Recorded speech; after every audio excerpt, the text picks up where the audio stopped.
Olá, pessoal, sejam bem-vindos aqui a mais uma entrevista aqui no podcast da mineração, tá? Nesse nosso quadro que tivemos a meta no passado de ter 12 entrevistas por semana e batemos essa meta, e esse ano também estamos com essa meta, mas lembrando, trazendo sempre entrevistados de altíssima relevância, assuntos de altíssima qualidade. E hoje estou aqui com o Reinaldo Sampaio, que é presidente da AB Rochas. Tá? Reinaldo, uma honra estar você aqui no podcast da mineração e muito obrigado por aceitar o convite. Boa tarde, Johnny. Nós aqui estamos, nós da AB Rochas, e eu particularmente, estou muito honrado em integrar esse quadro de entrevistados e levar a voz da mineração para, não só para os nossos pares, mas também para outras audiências que precisam compreender a importância e a relevância da mineração. Exatamente. E vou chamar aqui a vinheta dos nossos patrocinadores. O podcast da mineração é patrocinado pela consultoria Ígnea Geologia e Meio Ambiente, empresa especializada em mineração, geologia, pesquisa mineral, planejamento administrativo de processos minerários e consultoria ambiental. Revo Geoscience, serviços de consultoria avançada em geociências, oferecendo suporte em todas as fases de exploração e nos desafios de mineração, engenharia e meio ambiente. Mentoria Viver do Direito Minerário com Roberto Azevedo. O direcionamento para quem tem ou quer criar uma consultoria mineral de sucesso, com mais clientes, mais fechamento de propostas e mais faturamento. Agradecer aos patrocinadores, tá? Que sem eles nós não conseguiríamos manter esse trabalho. Tá? Como eu falei no início, pessoal, vamos falar aqui sobre... estamos aqui com o Reinaldo Sampaio, da AB Rochas, e vamos falar aqui, né, sobre o que é a AB Rochas e qual a realidade, né, e perspectiva do setor de mineração de rochas ornamentais. Mas, Reinaldo, antes da gente começar, fala um pouco sobre você, como onde você veio, fala um pouco da sua história. Muito bem. Bem, eu sou natural da Bahia. Minha formação é economista, com especialização em economia mineral.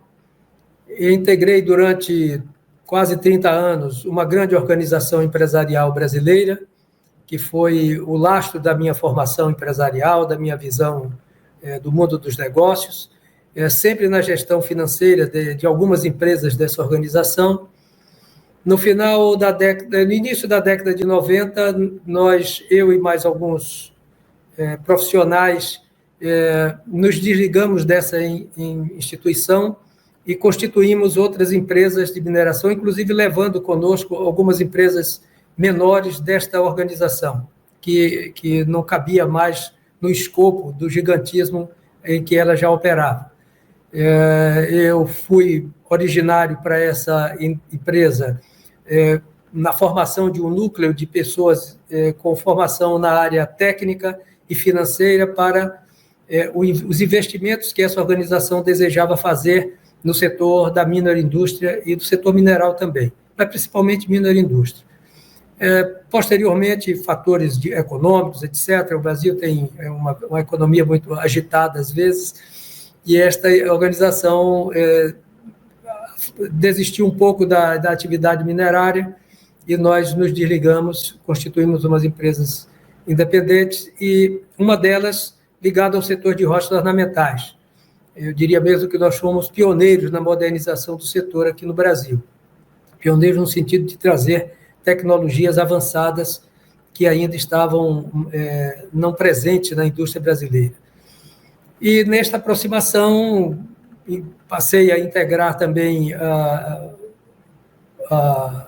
Associação Brasileira da Indústria de Rochas Ornamentais, a AB Rochas, e depois de certo tempo fui honrado pelos membros pares do Conselho com a presidência da entidade, que eu exerço praticamente há quase 14 anos, né? Com um interregno de 2 anos por fatores assim, muito especiais que levaram a essa... Mas é sempre uma decisão da confiança dos conselheiros da nossa entidade, que é uma entidade constituída por sindicatos patronais. Nós não somos uma associação de empresas. Nós, desde a origem, procuramos nos orientar pelo modelo do sistema indústria. As empresas se associam a sindicatos, sindicatos formam ou associações ou formam federações de indústria. E nós entendemos que esse era o melhor caminho, porque mantinha o vínculo da empresa com o sindicato, que é um vínculo territorial, estadual, e fortalece o sindicato patronal, fortalece a federação de indústrias daquele estado, e o sindicato é o porta-voz das indústrias daquele estado, com as suas demandas, com as suas percepções do que seriam necessários como apoio e defesa de interesses por parte da entidade nacional. A Birrochas, então, se constituiu na entidade nacional representativa da indústria brasileira de rochas ornamentais. Que bacana essa história, né? Teve outro entrevistado que nós trouxemos aqui, ele falou bastante sobre essa questão das associações, né? O quanto é importante. Até o nosso saudoso foi diretor da ABREME, o Regis, ele falava bastante sobre isso, era um grande defensor, né? E entrando, já pegando o gancho do que você falou, então, você já falou um pouco do que é a Birrochas, mas qual o papel, então, da associação no desenvolvimento no setor de rochas ornamentais no Brasil? Muito bem. A Birrochas foi constituída em 1998, sob a percepção de que o Brasil tinha um enorme potencial geológico, mas havia um relativo atraso da indústria brasileira e da sua inserção internacional. Algo que não é estranho à pequena e média empresa brasileira em todos os segmentos. Então, a Birrochas foi a entidade que, logo no seu nascimento, elaborou o primeiro estudo setorial, intitulado Rochas Ornamentais no Século XXI, que deu lastro para a construção de uma estratégia de internacionalização da indústria brasileira de rochas ornamentais. Coincidentemente, foi também o ano da criação da Apex, entidade da qual nós nos tornamos parceiros desde o primeiro momento, e eu diria mesmo que esta relação Apex Brasil, talvez nós representemos o convênio, se não o mais, que seria um pouco arrogante, mas um dos mais exitosos que a agência já firmou com entidades empresariais. Nós, quando assumimos este convênio, o Brasil exportava cerca de 200 milhões de dólares, 60% eram matéria-primas. Não éramos, na verdade, exportadores, nós éramos comprados, né? Os clientes vinham ao Brasil, principalmente italianos, havia um problema de câmbio paralelo muito acentuado, então era melhor vender aqui em dólar, recebendo dólar e depois converter em reais do que exportar com 40% a menos de valor. Então, isso não era um modelo moderno de inserção internacional. Então, a proposta da Birrochas foi um projeto setorial que nós conduzimos ao longo de 20 anos, firmando a imagem da indústria brasileira em pavilhões com um aspecto estético da marca Brasil, promovendo as rochas brasileiras, e este ambiente criou um ânimo no setor empresarial, que, evidentemente, todo o sucesso do setor, o mérito é do empresário, que corre risco, que investe seu patrimônio, seus capitais. Ele faria, possivelmente, essa inserção de alguma maneira, mas dificilmente no tempo e na velocidade com que fizemos por uma estrutura profissional e uma estratégia muito bem montada, de modo que iniciamos 2000 com 200 milhões de dólares de exportação e em 2006 batíamos a casa de 1 bilhão de dólares de exportação. Um patamar que nunca mais nós recuamos, né? E isto se deveu, de um lado, a uma estratégia acertada, profissional, do outro, a percepção empresarial de que o mercado internacional era uma possibilidade real e incomensurável, mas que isso exigia modernidade tecnológica, modernidade de gestão, e isto foi feito com um ímpeto extraordinário pelo empresariado brasileiro, que é, inclusive, referência internacional dos especialistas de entenderem a velocidade com que o Brasil deu um salto de modernidade e posicionamento muito firme no mercado internacional. E isso foi muito bom para a geração de empregos, para para o setor empresarial, e ele diria, não há um outro... certas coisas podem parecer arrogância, mas elas não são. São registros que merecem atenção. Não há um setor de pequena e média empresa no Brasil que exporte cerca de 35% da sua produção anual nos últimos 17 anos, de maneira invariável. E isto nos levou a uma posição muito digna, digamos assim, no cenário internacional, porque colocou o Brasil numa posição de destaque no ranking internacional, que provavelmente nós poderemos falar um pouco mais adiante sobre isso. Então, este foi o primeiro passo da Abrochas com o setor. A partir daí foram muitas ações, e é muito importante nós registrarmos isto. Nós criamos, em parceria com o CETEM, o Global Stone Congress, o primeiro congresso internacional de rochas ornamentais aqui no Brasil, em 2005. Esse congresso teve uma repercussão tão grande que ele se internacionalizou, já ocorreu 2 vezes em Portugal, na Espanha, na Turquia, 2 vezes no Brasil, reunindo pesquisadores, estudiosos de rocha ornamental de diversos países, de mais de 16, 17 países, que participam desses eventos, trazendo seus projetos, suas inovações. Tem sido uma experiência muito importante. Também, em parceria com o CETEM, nós elaboramos o primeiro catálogo brasileiro de rochas ornamentais. E isto continua, inclusive, como uma referência. Posteriormente, com o avançar da nossa experiência na Apex, nós criamos uma aproximação com a arte brasileira. Criamos um salão de design que se intitulava Brazilian Stones Original Design, que era abrir um espaço para os designers brasileiros que trabalham com a pedra natural, uma aproximação com a indústria de rochas ornamentais, e a ideia era, no passo seguinte, integrar este salão nas feiras internacionais de rochas ornamentais, né, levando também a arte brasileira para o mundo, contribuindo, porque, é evidente, ela não precisa de nós para isto, mas nós seríamos mais um parceiro nessa direção. Mais recentemente, elaboramos 9 vídeos institucionais, bilíngues, expostos internacionalmente em todos os eventos internacionais que realizamos. Ao longo desses 21 anos, a Abrochas realizou e levou empresas brasileiras para mais de 140 eventos internacionais. Estados Unidos, China, Itália, Alemanha, Indonésia, Emirados, e sempre promovendo a imagem da pedra brasileira no mundo. Mais recentemente ainda, elaboramos o estudo da competitividade brasileira do setor de rochas ornamentais, que é um estudo atualizado, que não só faz um diagnóstico atual do setor, mas propõe caminhos para o avanço da nossa presença internacional, a elevação da agregação de valor, e também produzimos o Guia de Aplicação de Rochas Ornamentais, que já está na sua 2ª edição, e estamos agora conversando com interlocutores dos Estados Unidos, interessados na versão deste guia para o inglês, porque os Estados Unidos é o destino maior das nossas exportações. E, portanto, aquela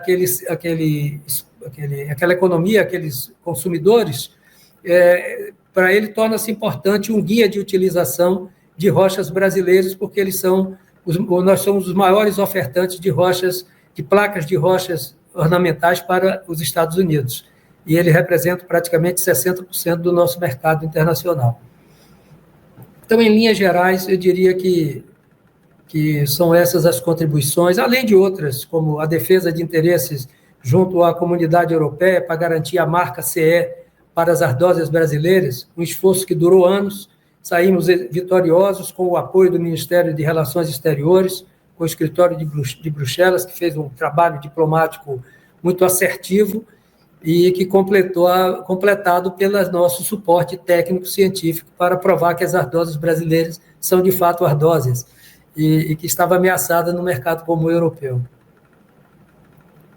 Realmente é muito importante a gente saber essas importâncias, né, esses principais, né?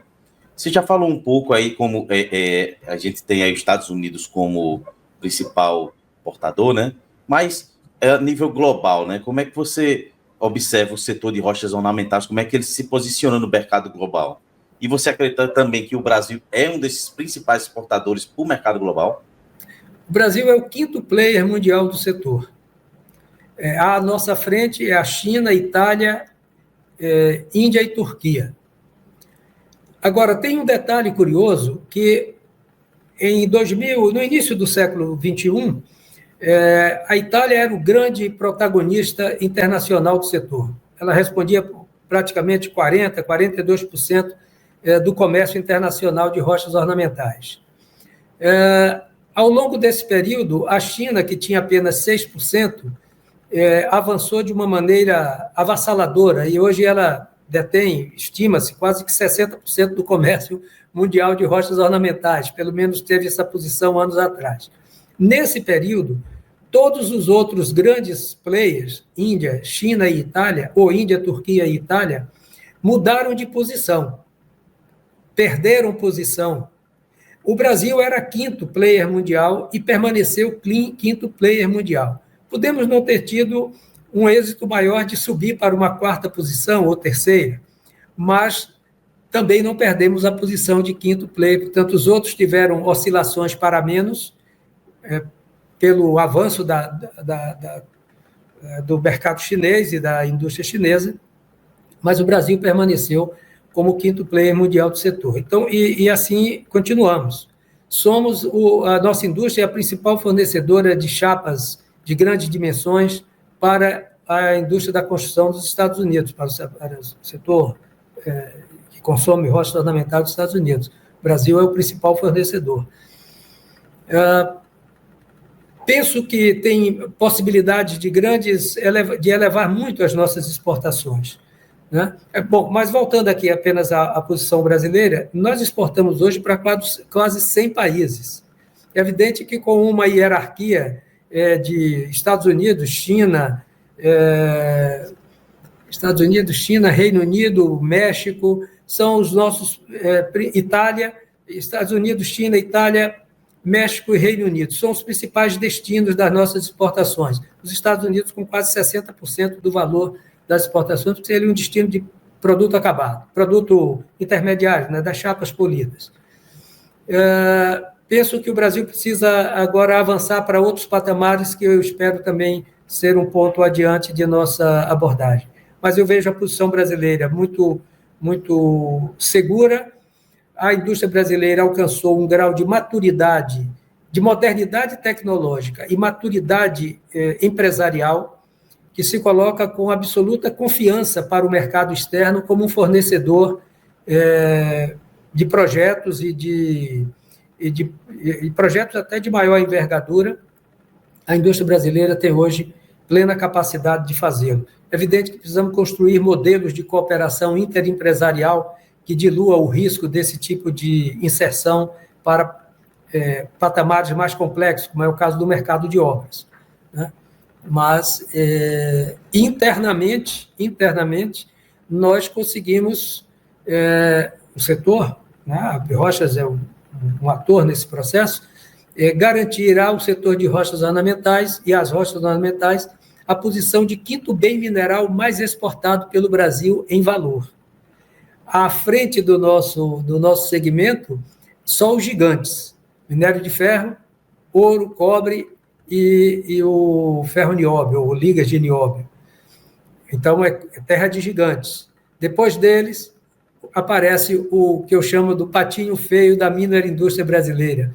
É patinho feio porque nós não somos patinho, somos um cisne em crescimento. Um dia vamos nos perceber de uma maneira mais plena, mas somos o 5º bem mineral mais exportado pelo Brasil, no setor de pequena e média empresa. Isso é uma conquista extraordinária.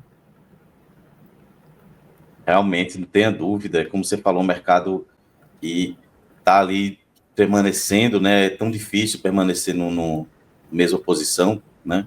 Aí eu faço um gancho com isso, então, né?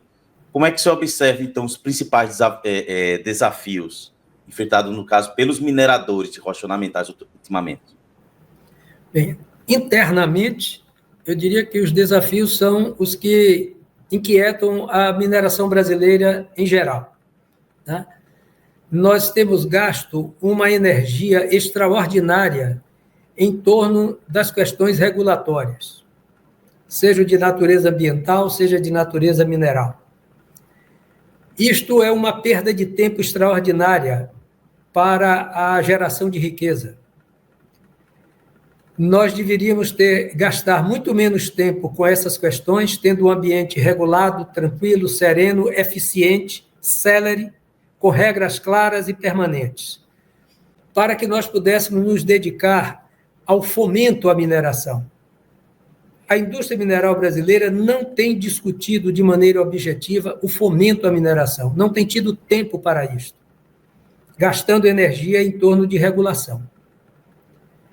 E isto atrasa o desenvolvimento da indústria mineral brasileira e da própria indústria brasileira.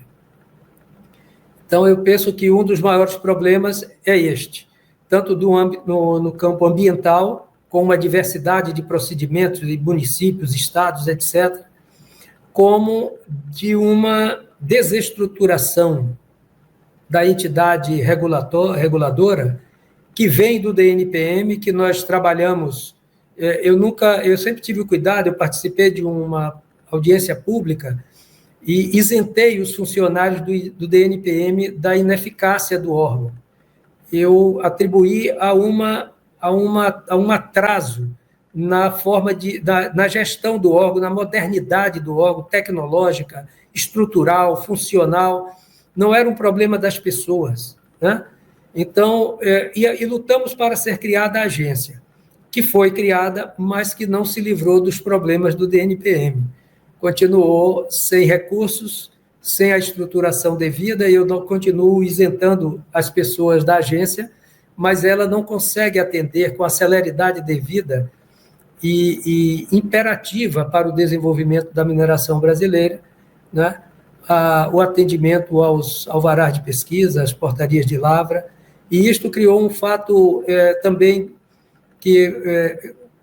um caminho, que são as guias de utilização, que é um instrumento precário, e que nós lutamos por ele como se estivéssemos lutando por algo de extrema relevância. Ele não é uma coisa boa.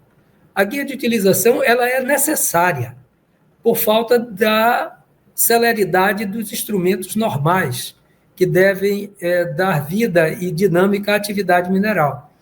Então, nós defendemos a ideia de que precisamos criar um instrumento, se não para todas as atividades minerárias, mas para muitas que não têm uma escala maior, um risco ambiental maior, né?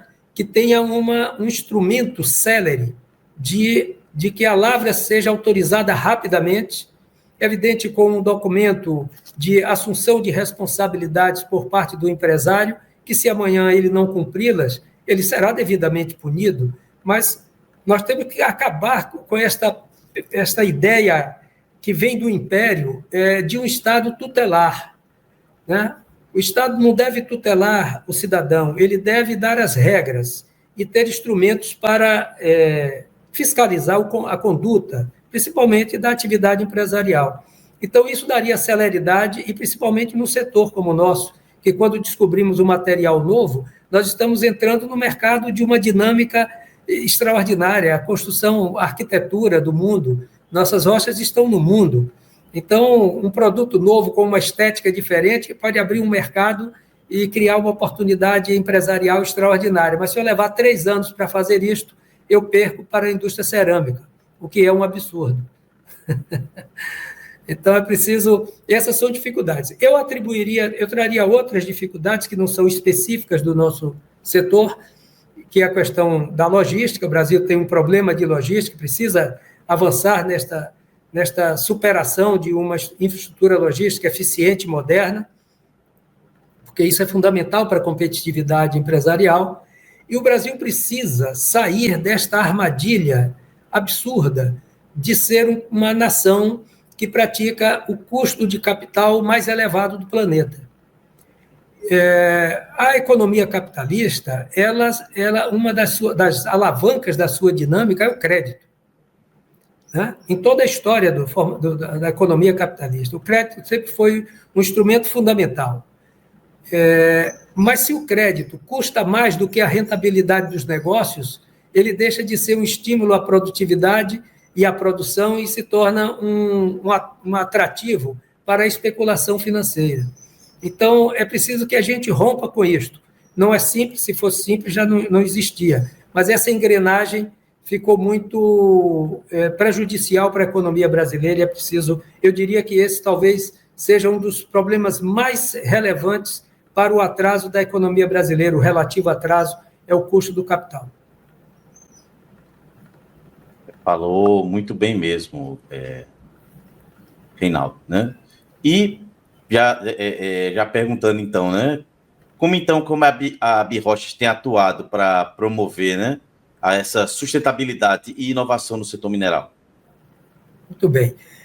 Nós temos já há alguns anos defendido um conceito, que não é um conceito para substituir os existentes, mas é para ser adicionado para ampliar a compreensão, e especificamente sobre a questão ambiental.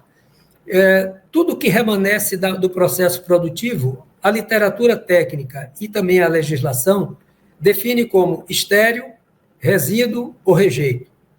Se você disser isso para qualquer pessoa que não é do mundo mineral, mas que tem instrução, e ele vai associar imediatamente a lixo. Isto é lixo industrial.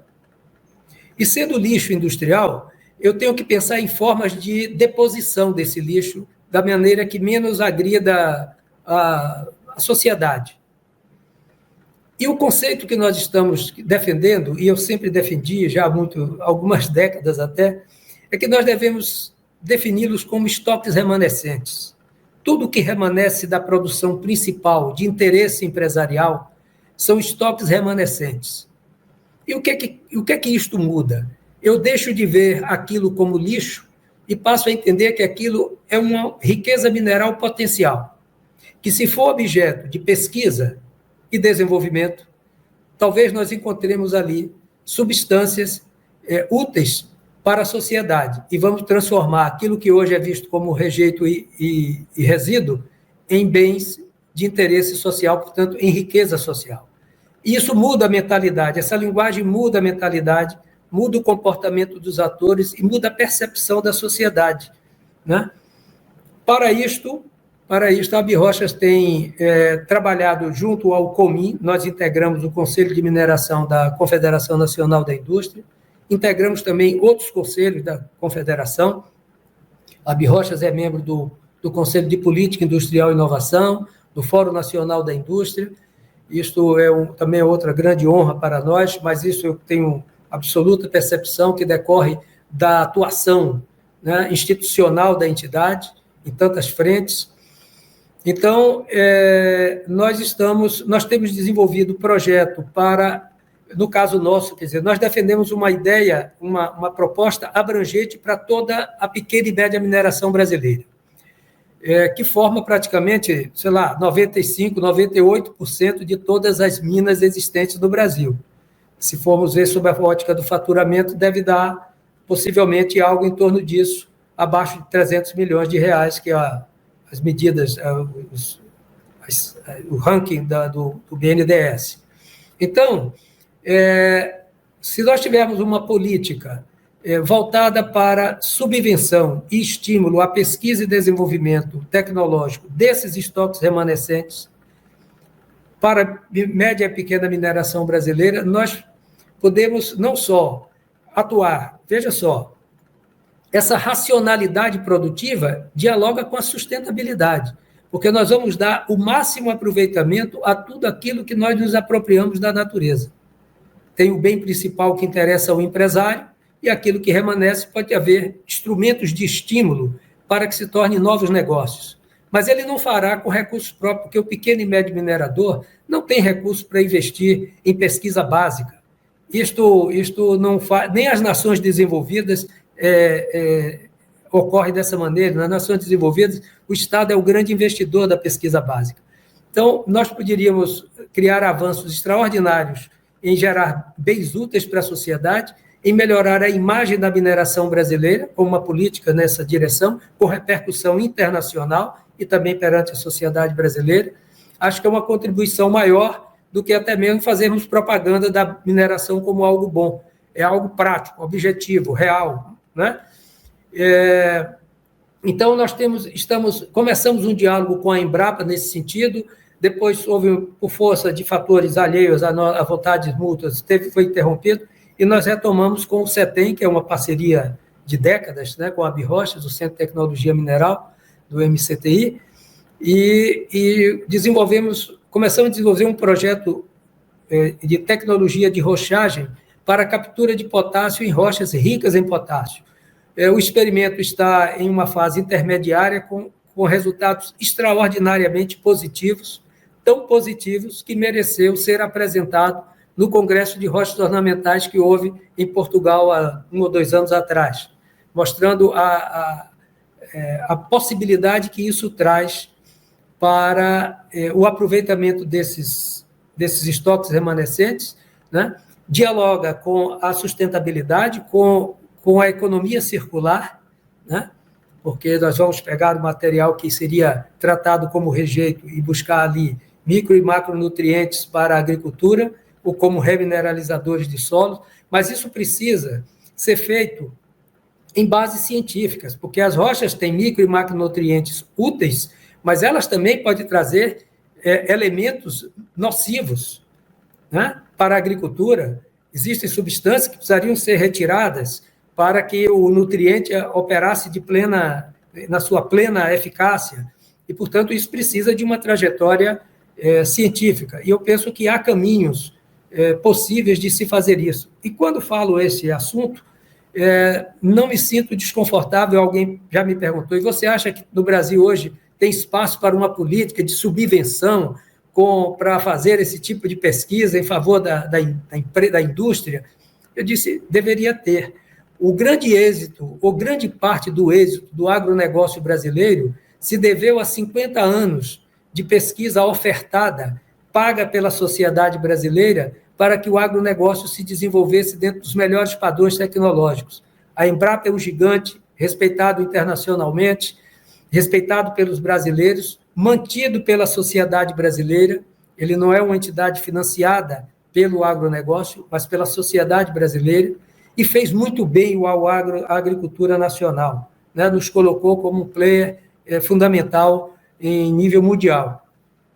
Nós podemos fazer isso com a pequena e média mineração com recursos da própria mineração e não do conjunto da sociedade. As fontes podem ser várias. Uma delas, é evidente que quando se fala nisso, cria-se arrepios de toda sorte, questionamentos, etc., mas isso faz parte do processo. Mas, por exemplo, a Cefem. Para que foi criada a Cefem? Um dos destinos é a pesquisa. Por que não direcionar de maneira compulsória um determinado percentual para a pesquisa da pequena e média mineração, naquilo que tivesse respaldo de institutos técnicos científicos credenciados? Poderia usar, por exemplo, os institutos credenciados pela Embrapi, né, porque já passaram por um crivo de credibilidade, de respeitabilidade, de competência técnica. Eles seriam os institutos, os centros tecnológicos que validariam uma pesquisa com um fundo que é criado pela indústria da mineração e não pelo conjunto da sociedade brasileira, e atuando, operando em favor daquilo para o qual ele foi criado. Uma outra possibilidade, nós fomos contra, no âmbito do COMIN, na CNI, da criação desse imposto seletivo sobre as exportações de alguns minerais, sob a forma de matéria-prima. Nós somos contra. Mas se isto permanecer e vingar, esse imposto será cobrado, está aí uma outra fonte, um fundo deste valor poderia ser destinado um percentual vinculado à pesquisa e desenvolvimento tecnológico para buscas de substâncias úteis para a sociedade, produtos úteis para a sociedade, e o setor de rochas ornamentais seria realmente um candidato muito importante nesse sentido, para interação, inclusive com o agronegócio brasileiro.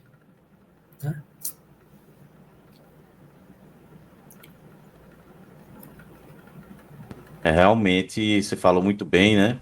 E eu já pego, também faço uma pergunta, né? Já você falando sobre essa parte, né? Como anda o convênio, né, da Abirrochas com a Apex? Muito bem. Nós, como disse, fomos uma das primeiras associações brasileiras a firmar convênio com a Apex. Durante 20 anos, estivemos sempre entre as entidades com os convênios de maior valor e com resultados extraordinários. Dentre eles, este, como lhe disse, em 5 anos, quintuplicamos as exportações brasileiras, alcançamos em 2013 $1,3 bilhão, que a valores de hoje, considerando a desvalorização do dólar, corresponderia a 2024 a $1 bilhão e 800 milhões, né? Então, mostra, e de maneira permanente, e atuamos em quase 100 mercados. Somos o principal fornecedor para os Estados Unidos. Isso dá a dimensão do êxito dessa parceria. E muitos desses trabalhos que eu citei aqui, como o estudo da competitividade e outros trabalhos, o catálogo de rochas, o guia de aplicação de rochas, foram todos construídos também em parceria com a Apex. Entretanto, no ano 2000, houve uma interferência de natureza política nesta relação, que nunca teve nenhuma tratativa política ao longo de 20 anos, sempre foi um diálogo técnico entre a Abirrochas e a Apex, mas em 2020 teve uma interferência política perniciosa, que terminou excluindo a Abirrochas deste convênio, sem nenhuma fundamentação, sem nenhuma razão de ser, num processo lamentável, eu diria até com o uso de informações fraudadas, com informações privilegiadas, enfim, e que terminou retirando o convênio da Abirrochas para uma entidade que não tinha tradição no setor, não tinha expressão, e não tem expressão no setor. Ela, por estar sediada no Espírito Santo, contou com este apoio político, etc. Naturalmente, havia é como você perguntar se quer que tudo se resuma para a indústria brasileira no estado de São Paulo. As indústrias de São Paulo vão dizer que queremos, mas não é bom que seja assim, é bom que seja nacional, né? Porque isso faz com que os espaços que não têm aquela pujança de São Paulo possam construir alternativas para o desenvolvimento da indústria nos seus territórios. Vale também para a indústria de rocha ornamental. Infelizmente, esse assunto nós não conseguimos ainda superar, e eu fico por aqui para não macular esse diálogo tão construtivo que estamos tendo. Beleza. O que eu vou perguntar para você agora, Reinaldo, quais, então, chegando aqui já para a parte final da nossa conversa, né? Quais são, então, as perspectivas futuras para o mercado de rochas ornamentais no Brasil e no mundo, sob sua visão? Eu tenho uma visão otimista, Johnny, porque eu vejo essa questão ambiental e o cuidado ambiental como um processo civilizatório. Ele deixou de ser bandeira de A ou de B, e mesmo que tenham aqui agora uma nação tão importante tenha arriado a bandeira da questão ambiental, né? Mas o mundo inteiro está discute este assunto como sendo algo de grande relevância. Visto sobre esta ótica, o meu olhar é de otimismo, porque não há nenhum elemento de revestimento na arquitetura mundial que tenha a performance de ciclo de vida das rochas ornamentais, da pedra natural, né? Nós temos os estudos, o Brasil tem um estudo inconcluso ainda, conduzido pelo CETEM. Esperamos que ele chegue ao final. Mas foi feito um estudo por uma entidade congênere, a Abirrochas, na Alemanha, com instituto de uma universidade alemã, em que chega-se a uma conclusão muito incontestável até. Primeiro, a rocha demanda menos energia que os outros elementos de revestimento. O consumo de água em todo o processo industrial hoje é reciclável. Toda a indústria de beneficiamento hoje do Brasil opera com água reciclável, o que é uma coisa fundamental, importante para para a questão ambiental. Não, o consumo de químicos na nossa atividade é irrelevante, são resinas que, eventualmente, resinamento de chapas com determinadas características ou fragilidades que precisam ser feitas para melhorar a performance da peça, mas é uma coisa que não tem relevância. A durabilidade é maior que qualquer outro, é só olhar quando saímos pelo mundo visitando, né, a arquitetura secular, milenar de tantos povos, toda revestida em pedra natural. E, por outro lado, a manutenção é extremamente simples, é água, com sabão neutro.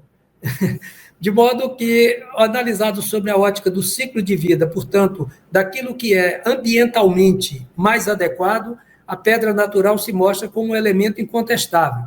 Como eu acredito que a intenção de arquitetos, urbanistas, designers, ela é fiel a isto que tem sido o seu discurso, né, o apreço pelo meio ambiente, etc., eu creio que a tendência é que haja um aumento do consumo da pedra natural na arquitetura mundial e, em especial, na arquitetura brasileira também, que ainda usa muito pouco para um país que tem a pujança que tem o Brasil nesse setor.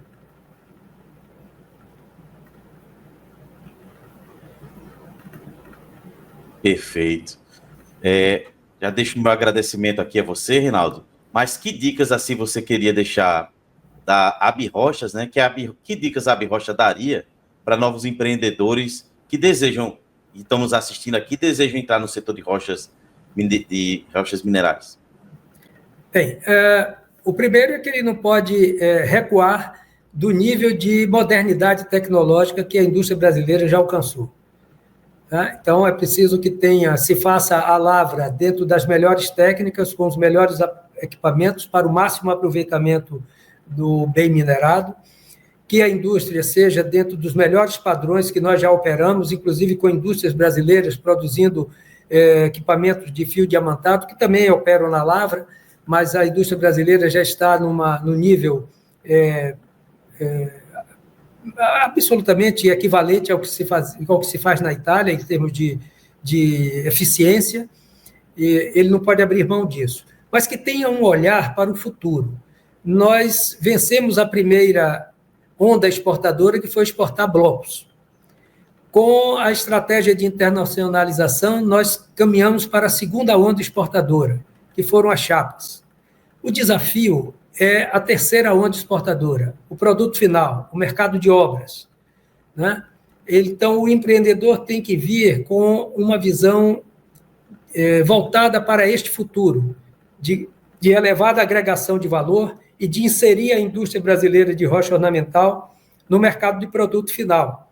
Nós podemos mais do que duplicar as exportações brasileiras se tivermos êxito nessa estratégia. Um projeto que a Abirrochas vinha conduzindo com a Apex desde 2016, fizemos gestões importantes, avanços consideráveis nesse sentido, mas com a nossa saída do modo como me referi, esse projeto foi esquecido. Ele não faz parte do contexto atual do que está sendo conduzido pela entidade em parceria com a Apex. É uma pena, porque este é o caminho para que o Brasil, a indústria brasileira, alcance o patamar mais elevado de agregação de valor e de sofisticação da indústria de rochas ornamentais.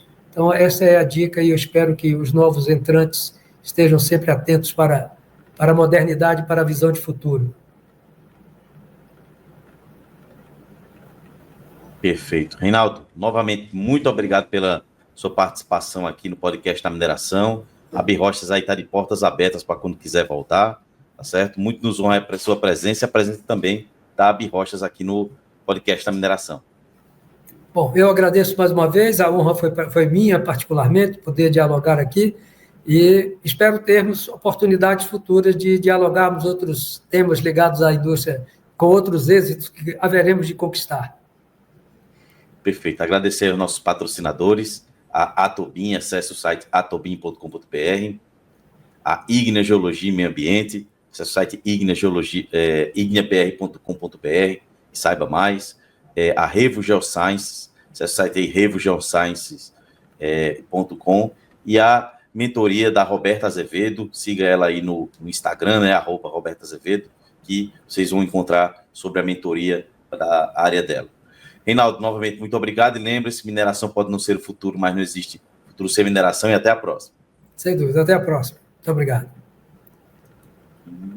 O podcast da mineração é patrocinado pela consultoria Ígnea Geologia e Meio Ambiente, empresa especializada em mineração, geologia, pesquisa mineral, planejamento administrativo de processos minerários e consultoria ambiental. Revo Geoscience, serviços de consultoria avançada em geociências, oferecendo suporte em todas as fases de exploração e nos desafios de mineração, engenharia e meio ambiente. Mentoria Viver do Direito Minerário com Roberta Azevedo. O direcionamento para quem tem ou quer criar uma consultoria mineral de sucesso, com mais clientes, mais fechamento de propostas e mais faturamento.